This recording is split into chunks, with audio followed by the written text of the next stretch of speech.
চট্টগ্রামের বাঁশখালী উপজেলার জামাইপুর পারিবারিক কলহরে কেন্দ্র করে এক চাঞ্চল্যকর হত্যাকাণ্ডের ঘটনা ঘটে। ঘটনার 4 দিন পর বাড়ির পাশে মাটি চাপা দিয়ে অবস্থাত লাশ উদ্ধার করছে পুলিশ।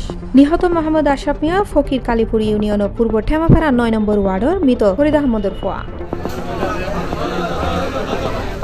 পুলিশ ও স্থানীয় সূত্রে জানা যায়, গেইদে বুধবার রাতে আশরাফ মিয়া ফকির ও তার বউর মধ্যে পারিবারিক হজ্জে হয়। হজ্জের সময় তার শৈলের আঘাত চিহ্ন সৃষ্টি হয় বলে স্থানীয়লে দাবি করে। ঘটনার রাতে তারে পলিথিনত মুড়াই বাড়ির পাশে গর্ত করে মাটি চাপা দেওয়া হয় বলে ধারণা করা হয়।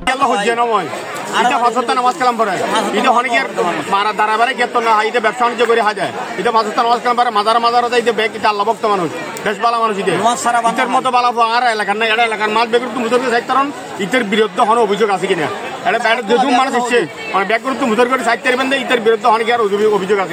বাইরে আছে একটা এখানে আছে তো ও বাড়িতে ছিল না, তখন ও খেতে কাম করতেছে।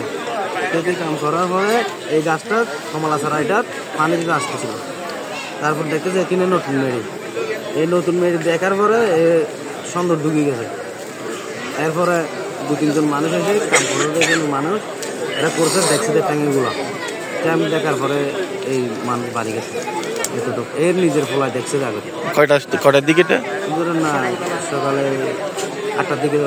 রবিবার ফজরত স্থানীয় হলে কেঁচামেরির উদ্দিতা হইনে উগ্র মানুষের ঠ্যাং দেখি পুলিশুরে খবর দেয়। খবর পাই পুলিশ ঘটনাস্থলত যায়, মাটি চাপা দিয়ে লাশ উদ্ধার করি ময়নাতদন্ত লাই চট্টগ্রাম মেডিকেল কলেজ হাসপাতালের মর্গত পাঠানো হয়। এই বিষয়ে সহকারী পুলিশ সুপার সোহানুর রহমান সোহাগ মুঠোফোনা হয়। আমরা উদ্ধার করে সুরতহাল করতেছি, আমরা মর্গে পাঠাবো, তারপর পোস্টমর্টম হবে। এরপরে আমরা আসলে বলতে পারবো যে আসলে কিভাবে কি হয়েছে। কোনো গ্রেপ্তার নাই, আমরা জিজ্ঞাসাবাদ করছি আর কি কয়েকজনকে। আসলে কি পারিবারিক কলহর হারণে বৌরাততি হইল জামাইর খুন নাকি এন্ডে লুকে আছে অন্য কোনো রহস্য, ইয়েন এখনো রয়ে গিয়ে জানা।